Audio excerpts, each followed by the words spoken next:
이솝 이야기, 이솝 우화에 나오는 늑대와 그림자라는 제목이 있습니다.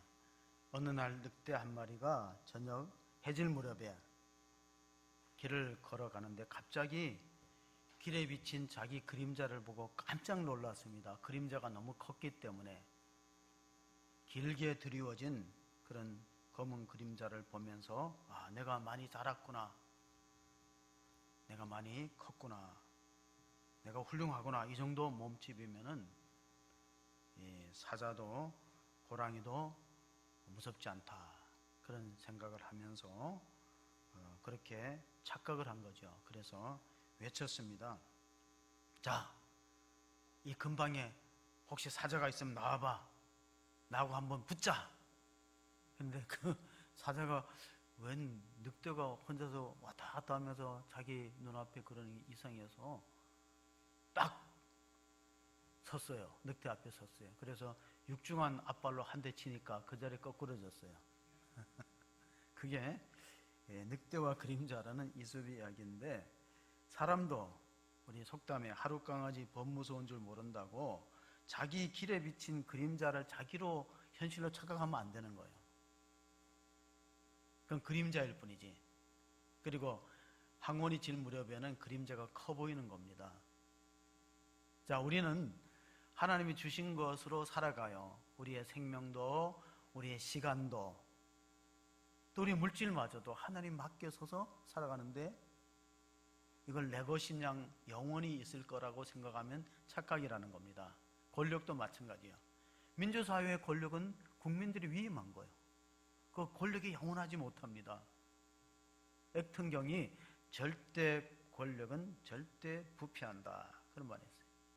그래서 개인이든 국가든 이 교만이 참 무섭다는 거예요. 교만은 그림자를 자기 실체로 착각하는 현상을 교만이라 그래요. 자기 정확한 본래 모습을 못 보는 게 교만이에요. 그 교만의 반대가 뭘까요? 겸손이에요, 겸손. 오늘 우리가 설교 주제가 겸손과 영적 변화인데, 저는 이 설교 본문과 주제를 한 달 전에 해요. 앞으로 요즘같이 급변하는 시대에 한 달 후에 어떤 일이 생길지 알지 못하지요. 그러나 이미 아마 이 설교 본문과 제목은 한 달 전에 정했다는 거. 찰스 베어드라는 역사학자가 역사를 꼭 연구해 보니까 하나 교훈을 얻을 수 있는 게 뭐냐면은, 개인이든 국가든 너무 자만에 치우치거나 교만하면은 패망하기 쉽다는 거예요. 잠언서 16장 18절에 이런 말씀이 있어요. 교만은 패망의 선봉이요 겸손은 존귀의 앞잡이다. 그 말을 보면은 개인이나 국가나 망하기 전에 나타나는 현상이 뭐냐면은 너무 교만하다는 것입니다. 자기 힘을 과신한다는 거예요. 또 하나, 역사는 뭐와 같으냐면 맷돌과 같아서 기계로 돌리지 않고 맷돌로 곡식을 부수면 참 답답한데 그래도 껍질과 가루가 분리된다는 거예요. 하나님의 심판은 공정하게 이루어질 것이기 때문에 현재 어렵고 힘들다고 해도 하나님을 바라보고 인내하고 기다릴 필요가 있습니다. 그것이 베드로서가 주는 교훈이에요. 베드로전서는, 사도 베드로는 공부를 많이 못했기 때문에, 흔히 말하면 가방끈이 짧기 때문에 성경을 딱 두 개 썼어요. 베드로전서와 베드로후서. 물론 베드로 행전이 있다고는 하지만 그건 성경 안에 들어오지 못하고, 그 베드로전서를 왜 썼냐면은 핍박과 환난 가운데 있는 성도를 위로하기 썼어요. 우리가 소망이 있다, 낙심하지 말라, 하나님 반드시 살아계시고 믿는 자에게 복과 생명을 주실 것이다. 그래서 베드로서 1장 1절 2절을 읽어보면은 이런 말씀이 있습니다. 예수 그리스도의 사도 베드로는 본도, 갈라디아, 갑바도기아, 아시아와 비두니아에 흩어진 나그네, 곧 하나님 아버지의 미리 아심을 따라 성령이 거룩하게 하심으로 순종함과 예수 그리스도의 핏부림을 얻기 위하여 택하심을 받은 자들에게 편지하노니 은혜와 평강이 너희에게 더욱 많을지어다. 사랑하는 성도 여러분, 초대교회 성도들이 왜 흩어졌어요? 흩어진 나그네, 그들에게 내가 위로와 평강을 전하노라. 그게 베드로전서 서두의 문안 인사거든요. 흩어진 이유는 다 간단해요. 잡히면 죽으니까 흩어진 거죠. 잡히면 감옥 가거나 고문당하고 죽는 것이 초대교회 현실이었습니다. 그래서 아시아 여러 지역이 흩어졌어요. 그 가운데 우리가 본도, 갈라디아, 갑바도기아, 아시아, 비두니아까지 초대교인들이 다 흩어져 숨어서 신앙생활을 했습니다. 그 가운데 우리가 하나의 장면을 보시면은 이 갑바도기아라는 지역을 한번 보실 필요가 있어요. 이게 갑바도기아의 교인들이 살았던 흔적이요. 그 천년 동굴 속에 들어가서 저기서 예배 드리고 신앙생활하고, 또 데린구유라는, 터키에 가면 데린구유라는 그 깊은 지하의 도시가 있는데, 지하 도시가 있어요. 그 지하 도시를 어떻게 했냐면은 그 터키나 로마의 지형을 보면은 저렇게 넓은 공간이 지하에 있다는 거예요. 저기 지하에 신학교도 있고, 지하에 곡물 저장소도 있고, 침례탕도 있고, 거기서 모든 생활들이 이루어져요. 이 순례객이 거기서 이제 기도하는, 십자가를 팠어요. 근데 저 지형이 모래로 되어 있는데 파면은 저는 아니에요. 딴 사람이에요. 예. 오해하지 마세요. 예. 올라가면 저 속에 사람들이 많이 살고 있어요. 그 특이한 지형 때문에 카타콤이나 대림구유가 형성됐는데, 그게 뭐냐면은 처음에 팔 때는 모래처럼 부석부석한데 이거를 공간을 만들었고 파내면은 풍화작용에 의해서 공기와 접촉되면 이거 굉장히 콘크리트보다 더 단단해져요. 그래 그게 가능한 거예요. 지하도시가 가능한 게, 팔 때는 그 지형상 모래처럼 막 쉽게 손으로도 긁어도 파이는데, 딱 파갖고 그 표면이 공기와 마찰이 되고 풍화작용이 일어나면요 엄청 딱딱한 게 무엇으로도 무너지지 않는 콘크리트보다 더 단단해요. 그런 지형이 형성되기 때문에 지하도시를 만들었는데, 이 데린쿠유, 터키 앙카라에서 1시간 반 자동차로 가면 갑바도기아 지역이 나오는데, 커다란 아주 여의도보다 더 넓은 지역에 다 저렇게 돼 있고, 밑에는 지하도시가 형성되어서 초기 기독교인들이 숨어서 신앙생활을 했습니다. 적어도 300년 동안은 잘 나오지 못했습니다. 로마 군인들이 잡으러 들어가지요. 아직도 못 나왔어요. 잡으러 몇 사람 들어갔다가, 기독교인을 체포하기 위해서 들어갔다가 미로와 같이 개미 굴과 같습니다. 120m까지 내려갑니다. 지하에. 옆으로도 이렇게 다 퍼져가지고 요소요소에 거기서 사람이 죽으면 장례식도 하고, 그런데 이제 가보면 참 눈물이 납니다. 우리가 신앙생활을 얼마나 자유롭게 하는가. 초대교인들은 여기서 아기 낳고 여기서 하나님 찬양하고 살았구나. 로마 정권이 핍박하기 위해서 지하에 들어왔다가 병사들 풀어서 들어오는데 미로와 같아서 출구를 못 찾아요. 거기서 이제 굶어 죽는 경우들도 종종 생기는데, 이거 언제 발견됐냐면요, 그 터키 지역의 한 농부의 집이 자꾸 바닥이 꺼져. 이상하다, 바닥이 왜 꺼질까 하고 보니까 이게 지하도시가 형성된 겁니다. 지금은 3층까지만 공개해요. 그 밑으로도 사람들이 살았다는 거. 120m까지 파고 들어가서 살았습니다. 베드로전서 1장 19절 20절을 한번 보시면 초대교회가 어떤 고난이 있었는가. 오직 흠없고 점없는 어린 양 같은 그리스도의 보배로운 피로 된 것이니라. 그는 창세전부터 미리 알린 바 대신이나 이 말세에 너희를 위하여 나타내신 바 되었으니. 자, 예수 그리스도는 창세에 하나님이 구세주로 우리에게 약속하고 보내줬는데, 그가 우리 죄를 위해 대신 십자가를 죽으시고 다시 살아서 우리에게 영원한 산소망을 줬다. 우리를 거듭나게 했다. 그 베드로전서 1장의 내용입니다. 우리를 십자가와 부활로 거듭나게 해서 산소망이 있게 하셨으니, 우리가 그 소망을 바라보면서 이렇게 힘들지만은 어렵지만은 신앙생활을 하게 되는 것입니다. 그리고 애매히 고난을 당해도, 베드로가 이렇게 말했어요. 우리가 애매한 고난을 당해도 하나님을 생각하면서 핍박을 참고 견디면은 아름다우나 우리가 죄가 있어서 매를 맞고 참으면 무엇이 좋으리요. 우리가 지금 갈등이 뭐냐면은, 교회를 통해서 확진자가 생기니까 예배를 하지 말라, 비대면을 하고 모이지 말라 하고 이 정부가 방침을 내렸으니까 우리는 진짜 이웃을 생각하고 건강을 생각하면 모일 수 없어요. 그걸 따라야 되는데, 또 한편으로 생각하면 우리가 이걸 알아야 돼요. 우리는 대한민국의 시민인 동시에 예수님의 핏뿌림, 유월절 핏뿌림을 통해서 구원받은 이스라엘 백성처럼 하나님의 백성이거든요. 천국의 시민권을 갖고 있어요. 우리가 둘 사이에서 혼란을 겪는 겁니다. 사도행전 4장 18절 19절을 보시면은 그들을 불러 경고하여 도무지 예수의 이름으로 말하지도 말고 가르치지도 말라 하니 19절을 같이 읽겠습니다. 베드로와 요한이 대답하여 이르되 하나님 앞에서 너희의 말을 듣는 것이 하나님의 말씀을 듣는 것보다 옳은가 판단하라. 지금 우리가 판단할 수 있는 기준은 성경밖에 없습니다. 세상의 법으로는 우리가 모이면 안 되는 거예요. 근데 가만히 보면은 세상의 법이 다 공정하냐면 그렇지만 않은 것 같아요. 우리는 이제 코로나 전파나 확산을 위험해서 사회적 거리를 두고 요즘에 이제 거마손이라는 말이 있어요. 거마손은 뭡니까? 거리두기, 마스크, 손 씻기. 거마손을 해야 돼요. 근데 가만히 보면은 상강 계곡의 유원지는 마스크조차 안 씁니다. 제가 뉴스를 봤어요. 마스크조차 안 써요. 쓴 사람 별로 보지 못했어요. 식당이나 술집 클럽에는 마스크를 썼는데 턱에다 걸쳐요. 아무 의미가 없어요. 그리고 좁은 공간에 마주 앉아서 얘기를 하고 그래요. 그래서 정말 정부에서 정말로 코로나 확산을 염려하고 걱정하면 모든 것이 비대면이 돼야 돼요. 교회뿐 아니라 모든 것이 비대면이 돼요. 사람과 만나는 건 안 되고 택배도 비대면으로 하고. 왜냐하면 우리가 카운터에서 물건을 주고받거나 이런 것도 가까운 거리가 있기 때문에 위험성이 있거든.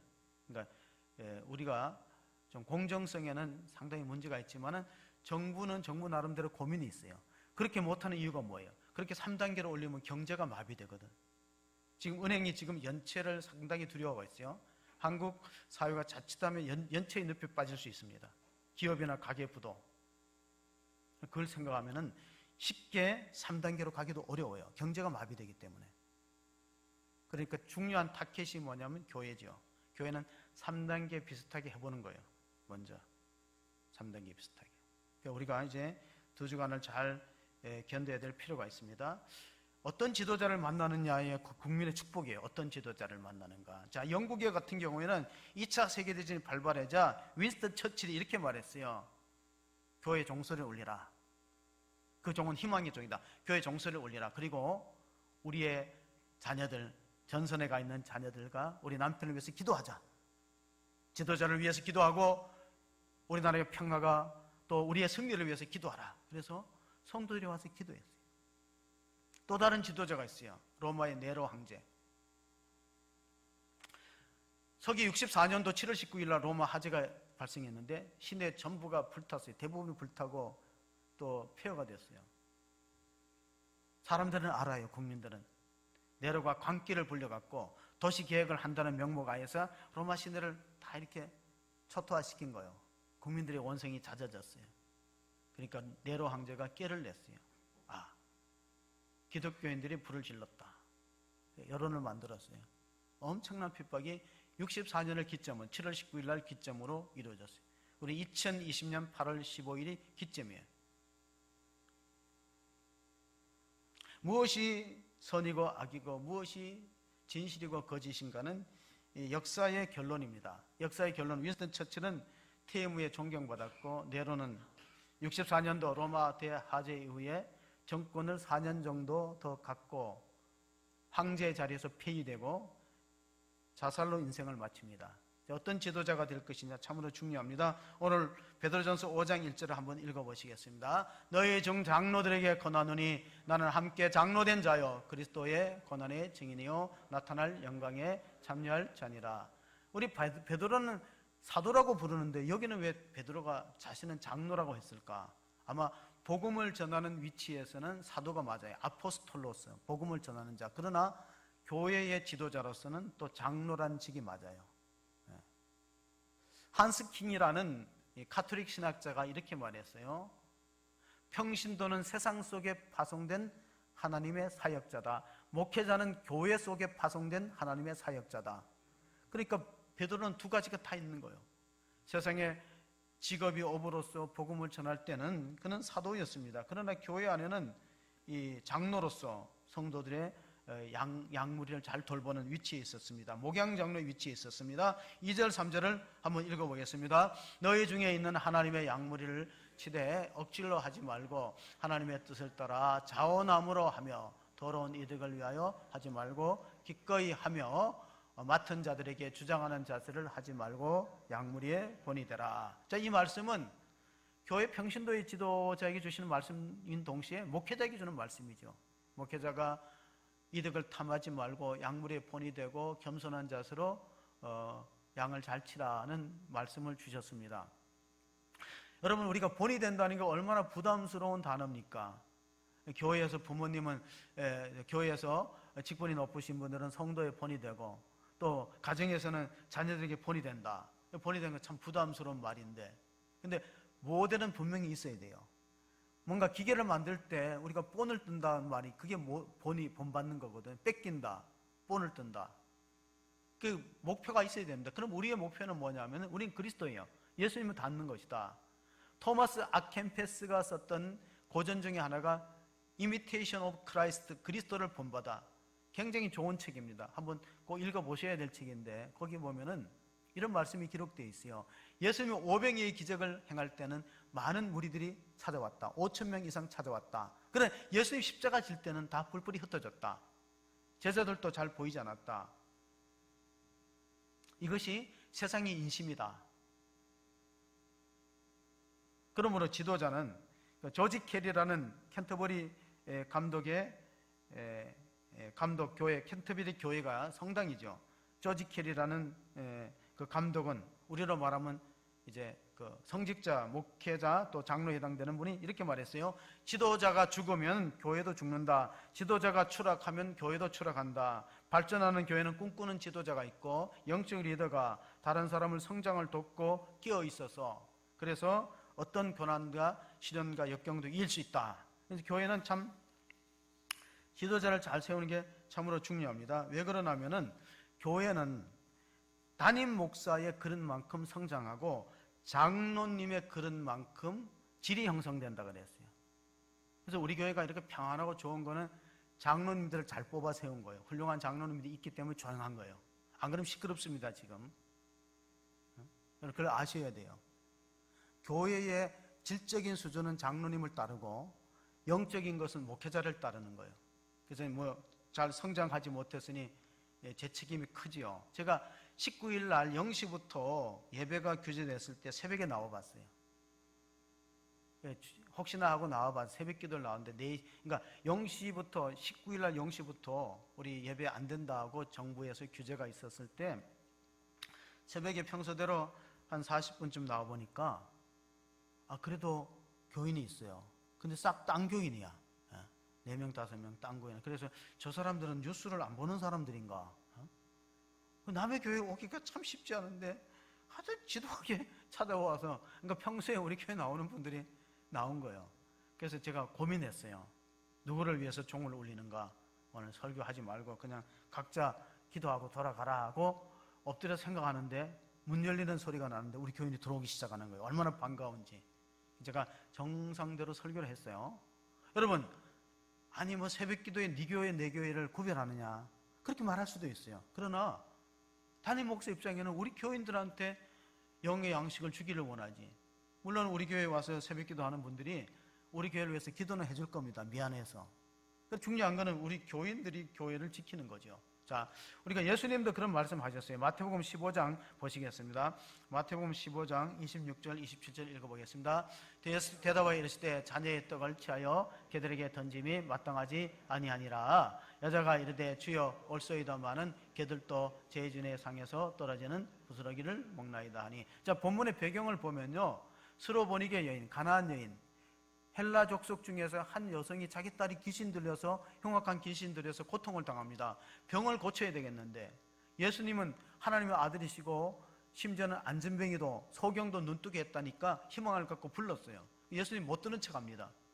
그 가나안 지역을 지나가면서 못 들은 척하니까 제자들이 저 여자가 저렇게 소리를 치는데 예수님 돌려보내야 되지 않겠습니까? 아니면 만나보시든가. 그럴 때 이 말 한 거예요.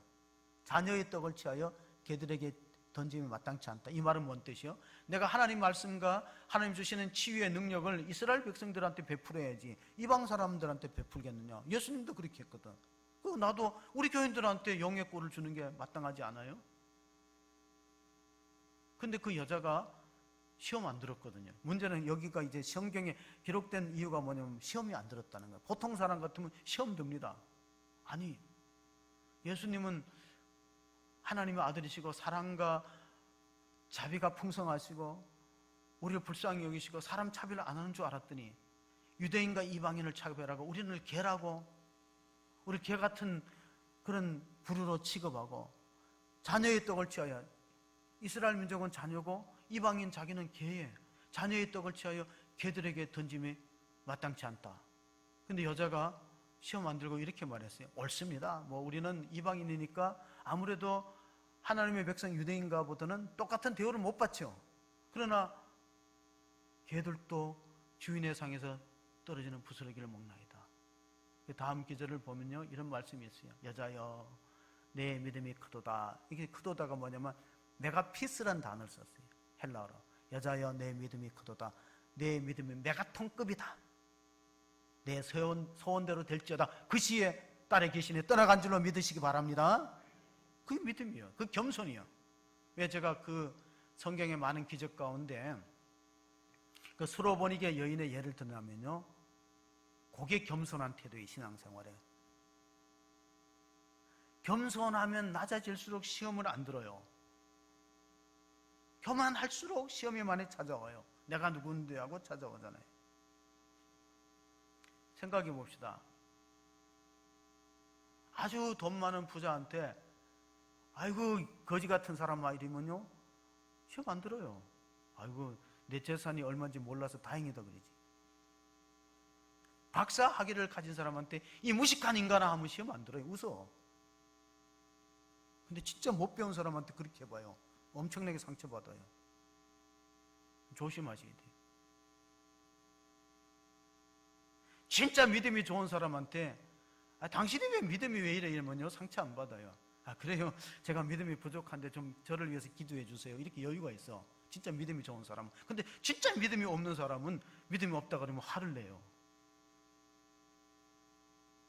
교회는 상처받고 병든 사람이 치유하는 클리닉의 기능이 있는 동시에 캠프의 기능이 있다는 걸 알아야 돼요. 다 C자로 시작됩니다. 하나는 클리닉, 병원. 우리가 통증 치료할 때 클리닉이라 그래요. 클리닉. 또 하나는 캠프는 막사를 캠프로 하는 거예요. 근데 교인들이 약해가지고 상처받고 시험 들고 위로받으려고 교회만 오면은 그 교회는 약한 교회가 되는 겁니다. 좀 세상과 싸워서 복음도 전하고 세상과 핍박과 환난이 닥치더라도 여유있게 담대하게 대하고 그런 어떤 병사의 훈련이 필요한데, 이스라엘 백성들이 출애굽한 후에 가나안 땅, 약속의 땅에 들어갈 때 2주면 들어가요. 14일이면. 근데 하나님이 글로 안 돌렸어요. 왜?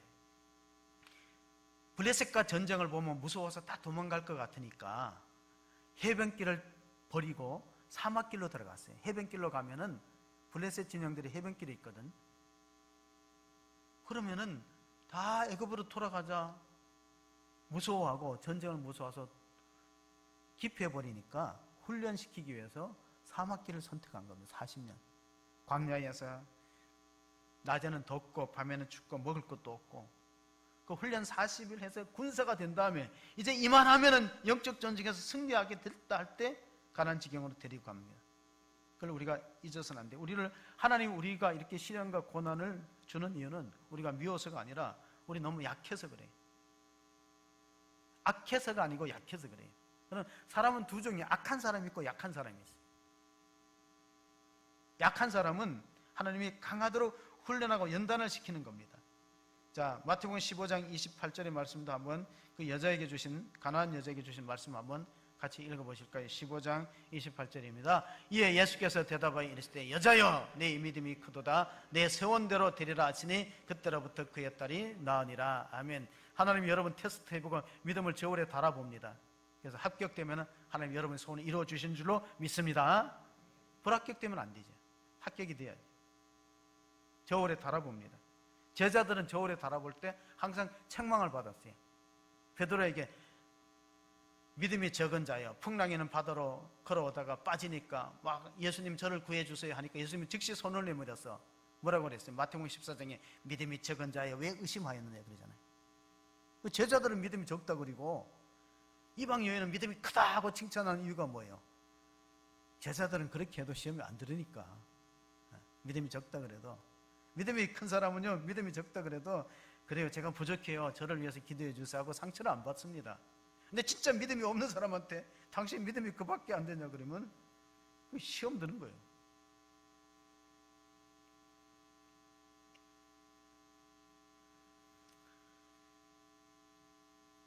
이방 사람을 개라고 취급했듯이 지금 이제 개를 키우는 사람이 많은데 어떤 그 모스크바의 개가, 러시아의 모스크바의 개가 혼자서 파리까지 갔대요.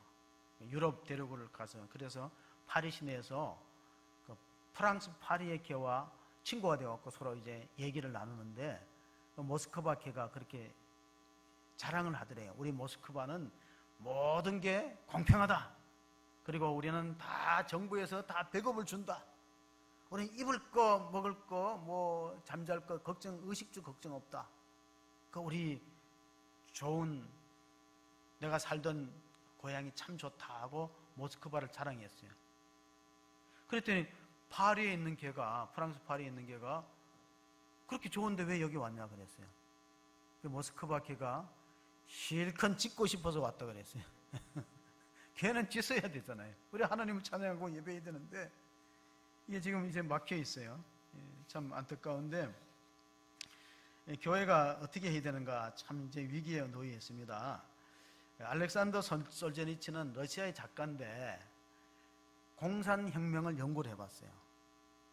러시아가 종교에는 종교가 있는데 왜 공산화됐을까?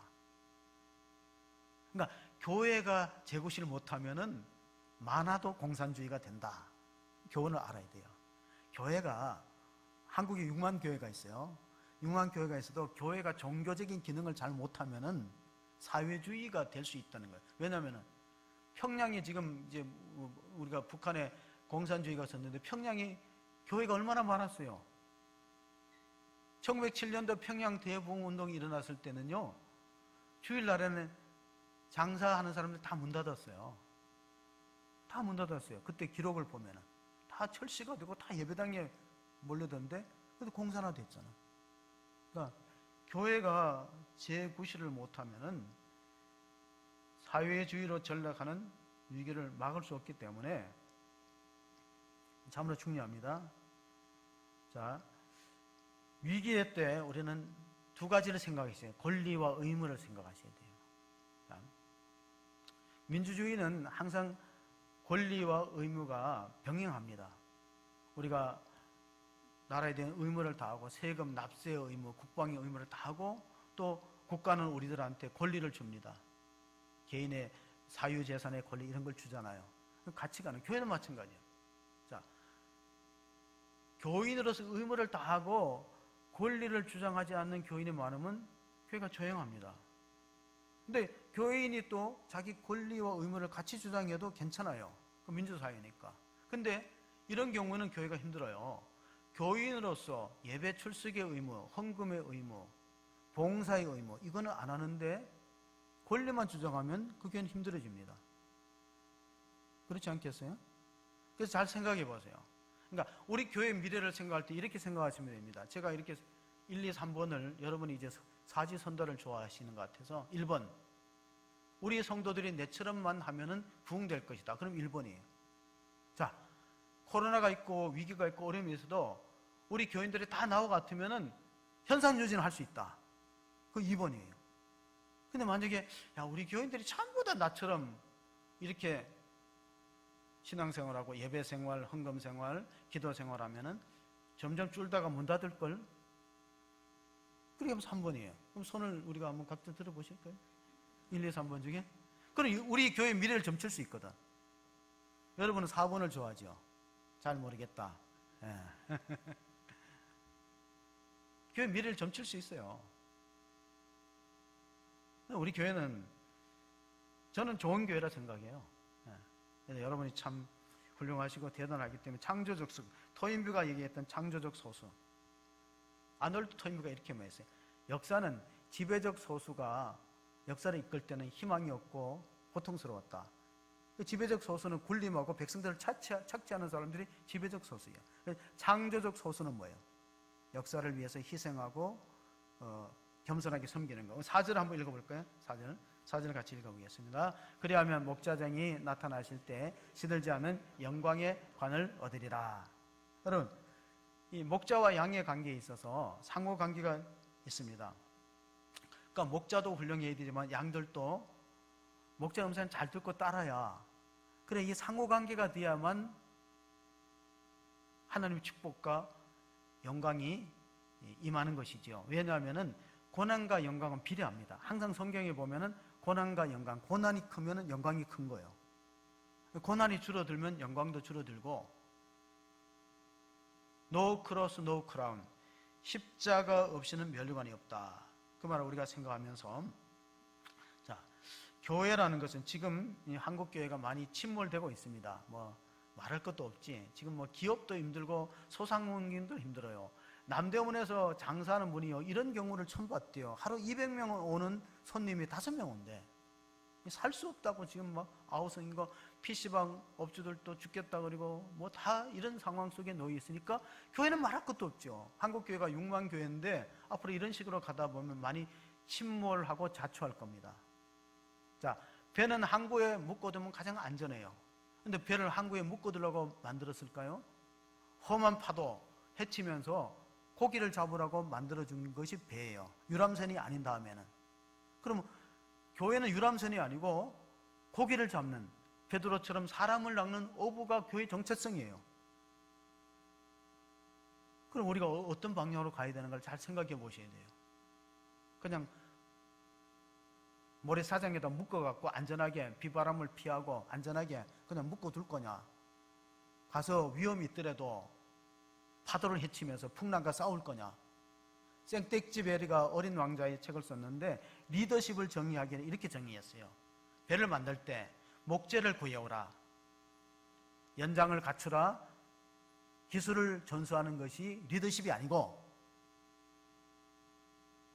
리더란 바다에 대한 끝없는 동경심을 심어주는 자가 리더다, 그렇게 말했어요. 리더는 그게 리더예요. 리더는 사람들을 불러갖고 배 만들어야 되니까 목재 구해오라, 그게 아니고 바다를 향한 끝없는 동경심을 심어주면은 알아서 배를 만드는 거예요.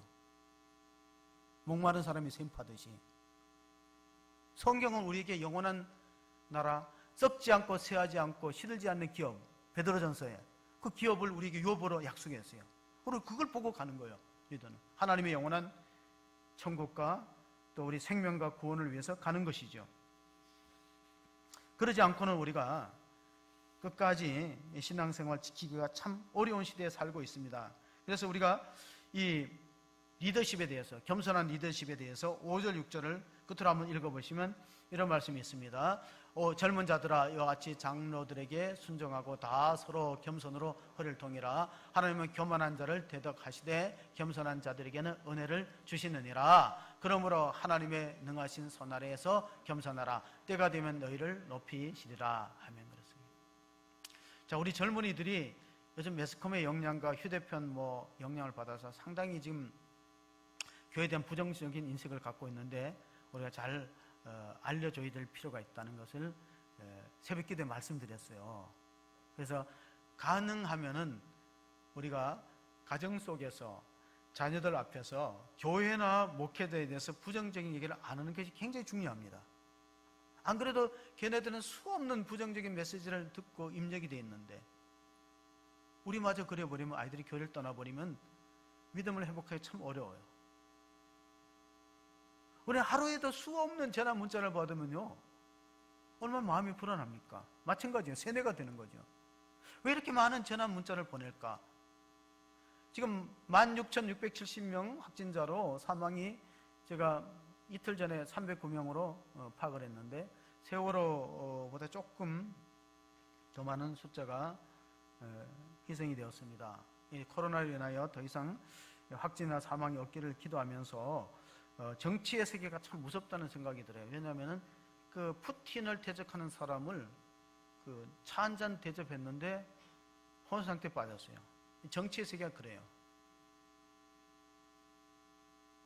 독일로 이제 우송을 간 것 같은데, 인간은 마치 티백과 같아서 뜨거운 물 속에다 집어넣기 전에는 그가 얼마나 강한지 알 수 없다, 그 말했어요. 국민들이 끼어 있어야 나라의 미래가 밝습니다. 국민들이 끼어 있고 잘 이제 메시지도 뉴스도 잘 분별해 들을 수 있는 지각들이 필요합니다. C.S. 루이스는 겸손과 교만을 이렇게 정의를 했어요. 자기가 교만하다는 걸 아는 사람이 겸손한 사람이다. 굉장히 좀 역설적인 얘기죠. 자기가 교만하다는 걸 아는 사람이 겸손한 사람이라는 거예요. 근데 우리는 나는 교만하지 않아 이렇게 하면 위험하다는 거예요. 인간은 본래적으로 교만합니다. 인간은 본래적으로 자기중심적이에요. 그래서 루이스 교수가 한 말이 사람은 죽을 때 두 가지로 하나님이 판정을 내린다.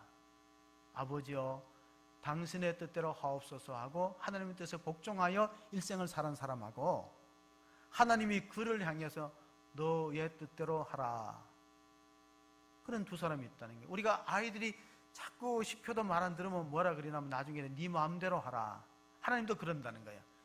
교회를 다니지만 모든 결정을 하고 인생의 중요한 고비마다가 살아가는 선택이 자기 마음대로 할 때 하나님이 그 사람은 너 마음대로 살아라 놔둔다는 거예요. 그게 복이 아닌 거예요. 예수님의 겸손은 빌립보서에 보면 두 가지로 나타났어요. 하나는 성육신이고 하나는 십자가예요. 예수님의 겸손의 모델이고 본인데 예수님은 하나님이신데 자기를 낮추어서 인간의 몸으로 나타나셨고 그게 성육신이거든요. 빌립보서에 자기를 낮추어서 최고의 겸손이. 그런데 거기 한 단계 더 내려갑니다. 죽기까지 복종하셨으니 곧 십자가에 죽으심이라. 그러니까 예수님은 겸손의 극치이고 모델인데 두 가지가 있다는 거예요. 하나는 성육신이고 하나는 십자가다. 우리나라에 조선왕조실록이요 세계 유네스코 기록유산에 등재됐다는 거 아세요? 왜냐하면 사관들이 역사를 기록하는 사관들이 이런 경우가 있대요. 태종실록 7권에 보면은 왕이 사냥을 갔다가 말이 움직이는 바람에 낙마해갖고 다치지 않았는데 소위 말하면 쪽이 팔렸어요. 말에서 떨어져갖고 좀 창피스럽죠. 근데 사관한테 기록하지 말라 그랬어요. 근데 역사에는 어떻게 기록됐나 하면은 왕이 사냥을 하러 갔다. 낙마를 해서 떨어졌지만 크게 다치지 않았는데 사관한테 이거를 기록하지 말라고 했다. 그것까지 기록해버렸어요. 그 우리나라가 대단한 나라예요. 그래서 왕이 가장 무서워하는 사람이 사관이에요. 사관. 역사를 기록하는 사람. 언론이 정확한 팩트를 보고하는 게 참으로 중요한데 때로는 뉴스를 날조하거나 역사를 왜곡할 수 있잖아요. 통치자들이. 그러면 사관이 이렇게 말하는데 하늘이 쳐다보고 있다고. 그러면 왕도 꼼짝 못해요. 그러니까 우리나라가 절대 군주의 시대에도 이렇게 사관을 기록했다는 거 보면 우리나라 대단한 나라예요.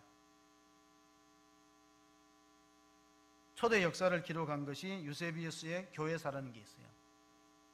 타케투스라는 사람도 역사가요. 타케투스는 베드로의 순교에 대한 얘기들을 적어놨는데 이렇게 말합니다. 베드로하고 사도 바울은요 네로 황제 때 다 순교했어요. 근데 네로 황제가 황제의 자리가 있을 때까지가 서기 68년이니까 68년 이전에 죽었다는 거예요. 그래서 베드로는 아마 그 로마 화제가 있었던 64년 말에 순교할 때 거꾸로 십자가를 지고 순교했을 것이다. 그렇게 전해지고 있어요. 원래는 로마 시내를 피해서 교인들이 자꾸 여기 있으면 위험하니까 피하라 그랬어요. 그래서 로마 시내를 벗어나서 언덕에 올랐을 때 저기 앞에서 햇살을 등지고 오는 부활하신 주님을 만났대요. 그래서 베드로가 깜짝 놀라서 커바디스 도미네, 주여 어디로 가시나이까 질문하니까 예수님이 너가 버리고 간 양떼를 위해서 나가 다시 죽기 위해서 로마 시내로 들어간다. 그랬더니 베드로가 주님 제가 다시 가겠습니다. 그래서 와서 십자가를 거꾸로 지고 베드로는 순교하고 로마 시민권을 가졌던 사도 바울은요 십자가로 죽지 않습니다. 시민권자에게는 십자가형을 선고할 수 없어. 특혜이기 때문에. 십자가형이 그렇게 수치스럽고 고통스러운 죽음이니까 칼로 목베이는 참수를 당해서 아마 서기 67년경인가 로마에서 순교했다. 그런 이야기가 전해지고 있습니다. 우리나라는 역사적으로 보면은 1923년도에 9월달에 간동 대지진이 있어요. 일제치하에. 간동 대지진 때 한국인들이 엄청나게 학살당했습니다. 그 원인은 뭐냐? 간동 대지진 때 한국인들이 우물에다 독을 탔다는 루머를 퍼뜨렸어요. 그런 예가 없는데, 그러니까 정치가들은 자기네들이 국난의 위기를 극복하기 위해서 때로는 무고한 백성들을 이용한다는 사실을 우리가 아셔야 돼요. 그래서 우리 한국인들이, 조선인들이 일본 사람들에 의해서 죽창으로도 많이 죽었어요. 1923년도 동교 관동 대지진. 이런 일이 일어나지 않기 위해서 우리나라가 강해져야 돼요. 외세 열강에 흔들리지 말고 강한 나라를 만들어야 되는데, 안중근 의사가 1910년도에 여순 감옥에서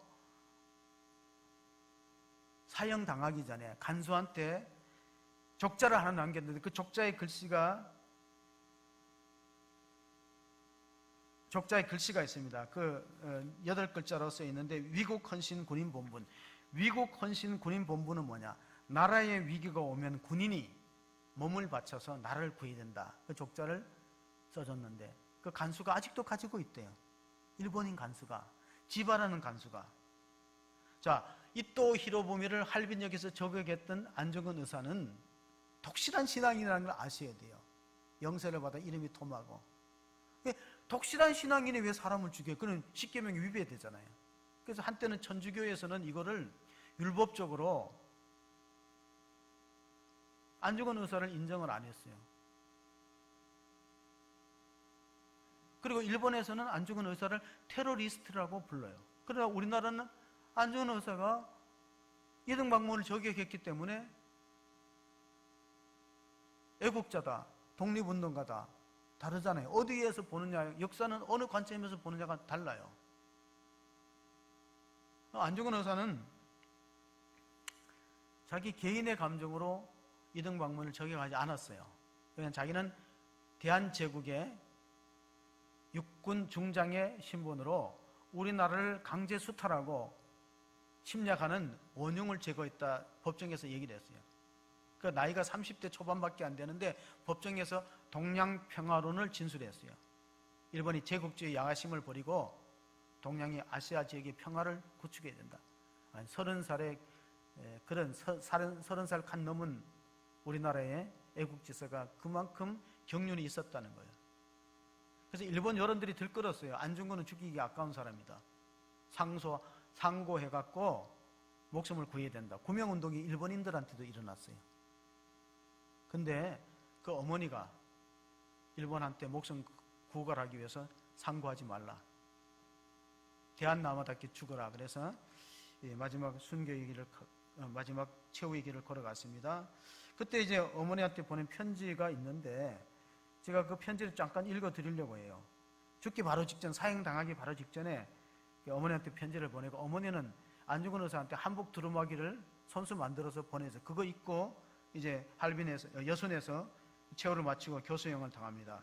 그 지바라는 간수가 얼마나 감동을 받았으면은 안중근 의사가 죽고 난 다음에 조속으로 제사를 지냈대요. 일본 그 사람이 자기 집안에 돌아와서 이렇게 고결한 성품을 갖고 나라를 사랑하고 자기 몸을 던지는 이번 우리나라 의병 참모 중장 안중근 제사를 드리다가 영정과 위패를 모셔놓고 안중근 의사 제사를 지내다가 자기가 죽고 아내한테 계속 드리라고 해서 알려지고 있습니다.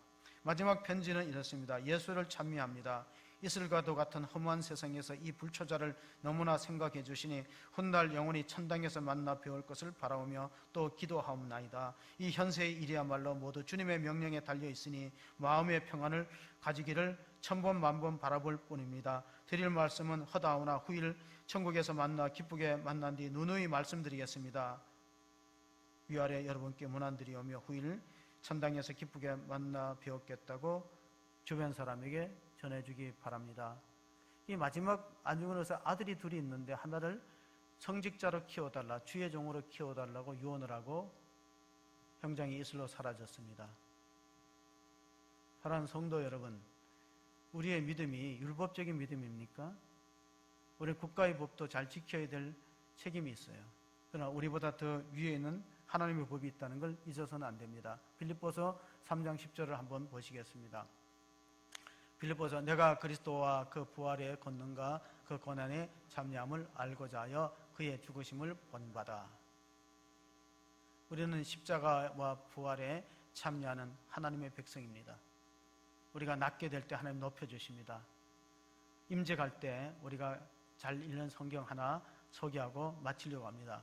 여러분, 우리가 일꾼으로 또 교회 장로직으로 또 권사직으로 일꾼으로 뽑힐 때 꼭 읽는 성경이 계시록 2장 10절입니다. 거기 보면은 영광에 가는 고난을 받을 때 주어지고 생명에 가는 충성을 다할 때 주어집니다.